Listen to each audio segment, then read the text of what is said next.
నూతన సంవత్సరం సందర్భంగా భారతీయులు సంబరాల్లో మునిగిపోయారు. ప్రతి ఏడాదిలానే ఈసారి కూడా న్యూ ఇయర్ వేడుకల్లో online food, quick commerce platforms లో ఆర్డర్ల వరద పారింది. కానీ ఈసారి ట్రెండ్ మాత్రం పూర్తిగా మారింది. సాధారణంగా బిర్యానీ, పిజ్జాతో సరిపెట్టుకునే భారతీయులు ఈసారి ద్రాక్ష పళ్ళు, లక్షల విలువైన బంగారు నాణేలు, చివరకు ఐఫోన్ల వరకు ఆర్డర్ చేశారు. డిసెంబర్ 31 అర్ధరాత్రి 12 గంటల్లోపు 12 ద్రాక్ష పళ్ళు తింటే ఏడాదంతా కలిసొస్తుందన్న స్పానిష్ సంప్రదాయం సోషల్ మీడియాలో వైరల్ కావడంతో తెల్లవారుజామున 5 గంటలకే లక్షల మంది గ్రేప్స్ కోసం స్విగ్గీలో వెతికారు.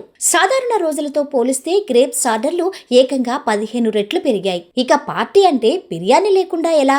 డిసెంబర్ 31 రాత్రి 8 గంటలకు సగటున 1336 బిర్యానీ ఆర్డర్లు నమోదయ్యాయి. భువనేశ్వర్కు చెందిన ఓ కస్టమర్ ఒక్క ఆర్డర్లోనే 16 కిలోల బిర్యానీ తెప్పించుకోవటం విశేషం.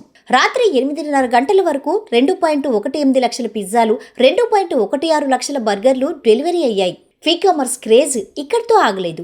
ఒక యూజర్ స్విగ్గీ, ఇన్స్టామార్ట్లో ఏకంగా 6 లక్షల విలువైన బంగారు నాణేలు కొనుగోలు చేశాడు. ముంబైలో ఓ వ్యక్తి 1.45 లక్షల బంగారు ఆభరణాలను గిఫ్ట్గా పంపించాడు. బెంగళూరులో మరో కస్టమర్ 1.8 లక్షల విలువైన 2 ఐఫోన్లు ఆర్డర్ చేశాడు. ఇవే కాదు, బెంగళూరులో ఒకరు ఒకేసారి 100 బర్గర్లు, నాగపూర్లో మరో వ్యక్తి ఒక్క రోజులో 93 సార్లు ఆర్డర్. సూరత్లో ఓ కస్టమర్ 22 రెస్టారెంట్స్ నుంచి ఆహారం తెప్పించుకున్నారు. న్యూ ఇయర్ 2026 భారతీయుల ఆన్లైన్ షాపింగ్ పవర్ను మరోసారి ప్రపంచానికి చూపించింది.